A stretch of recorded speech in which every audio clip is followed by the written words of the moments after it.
Hey, what's up? This is Chosen, and in this video, we are going to go through the full list, including the pictures and some notes and descriptions of which champions I feel are important to make sure you are keeping along your raid journey so that you're not making mistakes of feeding champions that you may really regret not having later on down the road. So we're going to go over the full list and let you know which ones to keep in 2022 for Raid Shadow Legends. Let's get into it.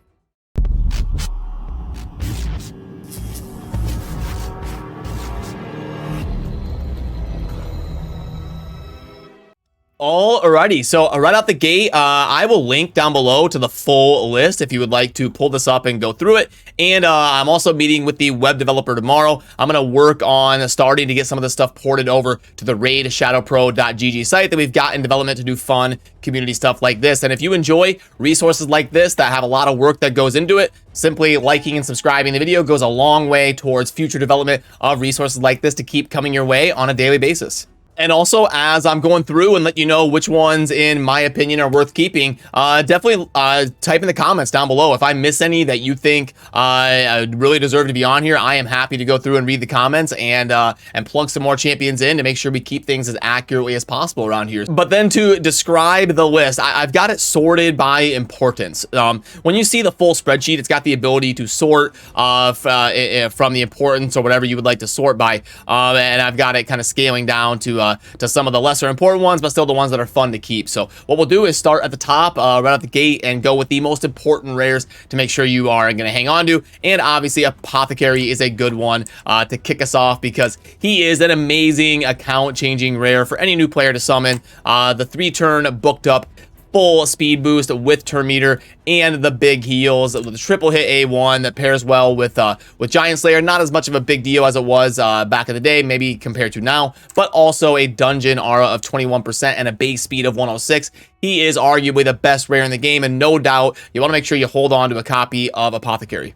And the High Elves actually have a pretty good amount of impactful rares. You've also got Reliquary Tender, who can do Revive and Continuous Heal and Debuff Cleanse and Decrease Attack. But not only that, you've also got ARES in here that you can actually farm on the campaign. I should actually put that here on the notes that you can farm her in the campaign. So if you back out, you go to the campaign, I believe it is stage 6. Palace of Aravia. You head on in here, and yes, right there, Palace of Aravia, you are going to see that an ARES is dropping there. She is very crucial for certain clan boss compositions. I just did a video with Deadwood Jedi where we built a clan boss composition for me as someone who's been playing for 4 years since the launch of Raid. I just used a brand new ARES that I had to build, so she is definitely one you want to think about holding on a copy of. So right out the gate, 3 High Elves that are worth holding on to. And then also Ogryn Tribes, Bellower, just a ridiculous champion. He's a rare where all of his abilities are AoE. And he does so much insane stuff. Block active skills on a default for a rare, and then the AoE speed down, and also the AoE attack and defense break. Just absolutely bonkers stuff going on here for Bellower. You can also put him in a stun set, and he is a great early to mid game option for a bunch of CC and debuffs flying off on the enemies. If you get this guy early game, it is insanely account changing. Cold Art is a super handy rare to have in your arsenal because of, especially in those dungeons that are from stages 1 through 20, when the enemy max HP scaling is not in penalty yet for the abilities like her Heartseeker. You also only have to build her with 70% crit rate, so you can get that value on the ability a lot easier and have her really crank out a ton of damage. She also is going to do decreased accuracy, which is insanely rare on a rare champion, with some poisons, and also a 4-hit on the A1 with some heal reduction. So a Cold Art, obviously a staple as far as a rare champion is concerned. Renegade in the Night Revenant actually ends up being one of the most end-game viable rare champions, maybe like Renegade and ARES or Coldheart, Fellhound, who we'll get to for campaign farming. But Renegade has this ability here, decrease the cooldown of all ally skills by 2 turns. Basically a budget Prince Kymar, and you can do a lot of cool things with Renegade by optimizing lots of different speed teams for Doom Tower and dungeons and stuff like that. So if you get a Renegade, definitely hold on to 1, maybe even 2 copies of her.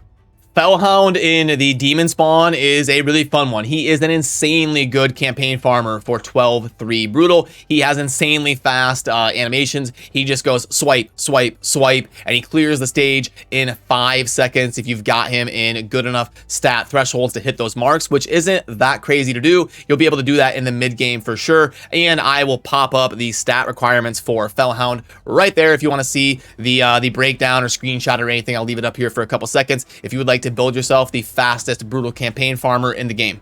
Painkeeper is a little bit similar to RARES. I actually ran an endgame unkillable Demon Lord composition with Painkeeper in it. It was Painkeeper, Seeker, Double Maneater, and Dracomorph. So you definitely want to have a copy of Painkeeper in your arsenal. And she's also just kind of decent as an early / mid game option for Faction Wars as well. She's an all right general utility rare on top of the unkillable value that she brings in a lot of different teams. Paragon is a fun one, mainly because of its damage control ability right here. Place an unkillable buff and a 25% increased attack buff on a target ally for 2 turns. He can place this on himself, so you'll end up seeing a bunch of meme teams with him in the arena as a high resistance, tanky champion, sitting there trolling people in the arena. And you can also use him to cheese certain stages of content that are really tough for you to get through, like the final stage of the campaign, 12-7 Nightmare and stuff like that. You can cheese it with like a Tyrell and a Paragon or something and be able to clear 12-7 on Nightmare. So lots of different things. You'll always want to have a Paragon on your account as you are fighting your way to the end game. Kale does not really need an introduction. He is one of the most famous and most widely used champions in the game. He is the most commonly picked starting champion, and he can do lots of work with the poisons and the decent multipliers, the good base speed of 103. If you pick him as a starting champion, he's a great first 6-star, and you'll end up using him in like the secret rooms in the Doom Tower, where you have to use like rare attack champions and all sorts of different utility that Kale will bring to an account.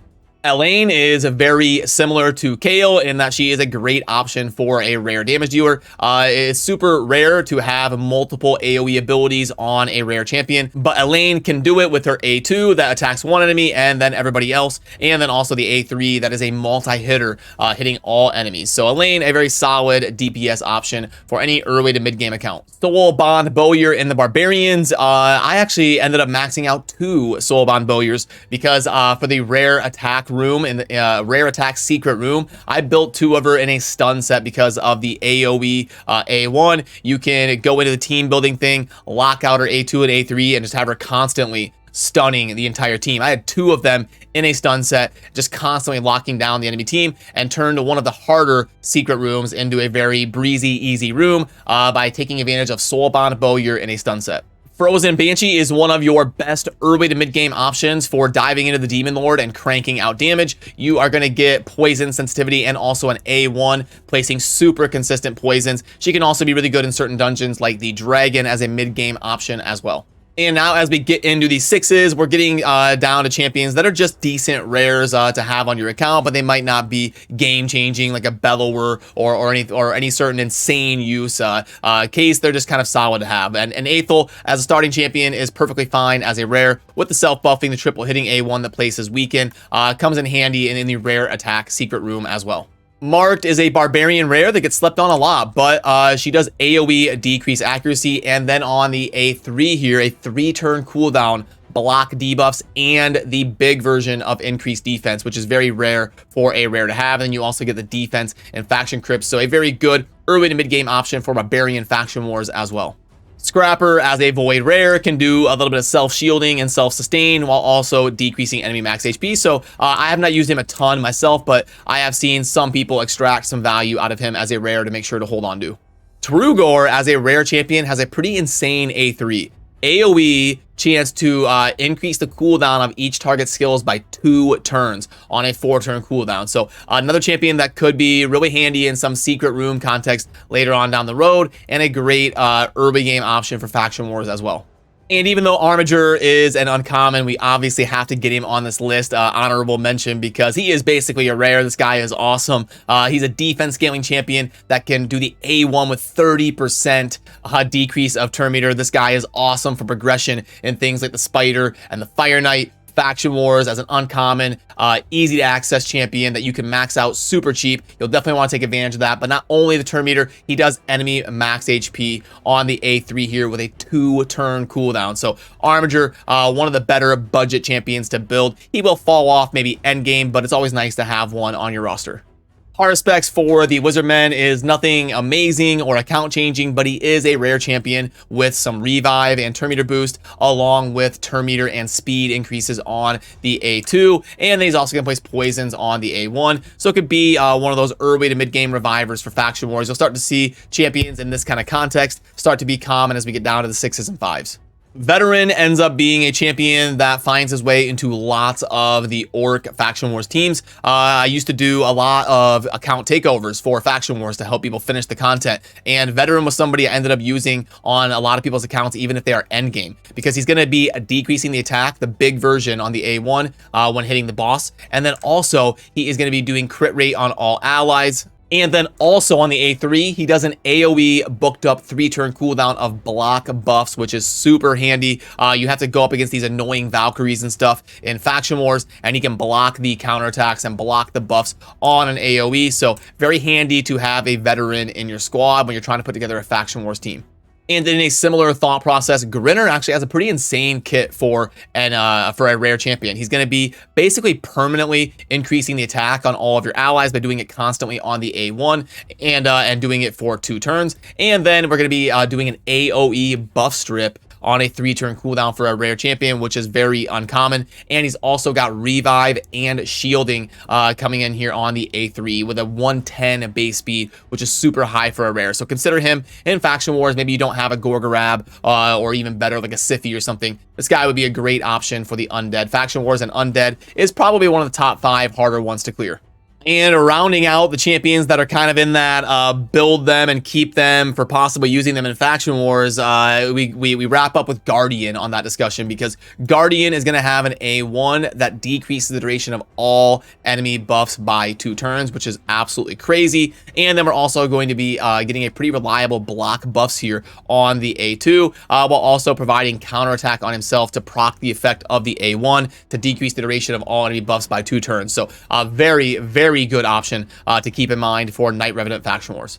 And then these last ones down here, we don't have to go in super detail. You've got Dagger as a pretty reliable AoE defense break, and Medicus, again, just a decent utility rare, and Abyssal the same way, just kind of with lots of AoE going down on the primary, blocking buffs, which is super cool on the A1. Skullsworn can be used to cheese Faction Wars. If you've got Skull King Vargal, is it Skull King Vargal? Why can't I think of what that's called? What is that called? Skull Lord Vargal. Okay, I don't know why I was brain farting there on that, but yeah. And then you've also got Gnarlhorn, who can be a very handy progression champion to get through content with the AoE provoke, which is very rare for a rare champion to have, especially on a 3-turn cooldown. And then Ashwalker. Oh, I actually have this wrong. Let me type this in. Ashwalker. There we go. Ashwalker can be a handy champion for some secret rooms down the road as well to keep an eye on. So that is my list of raid rare champions to keep in 2022. But as of now, it came out as Apothecary, Reliquary Tender, Heiress, Bellower, Coldheart, Renegade, Fellhound, Painkeeper, Paragon, Kale, Elaine, and then going down to Soulbound Bowyer, Frozen Banshee, Aethel, Marked, Scrapper, Trugor, and let me keep going. Armiger, Harispex, Veteran, Grinner, Guardian, Dagger, Medicus, Abyssal, however I say that, I'm always wrong. Skullsworn and Gnarlhorn and Ashwalker are rounding up the end of the list. So definitely let me know ones you would like to see added down in the comment section. And as always, thanks for watching. Have a good rest of your day. Peace.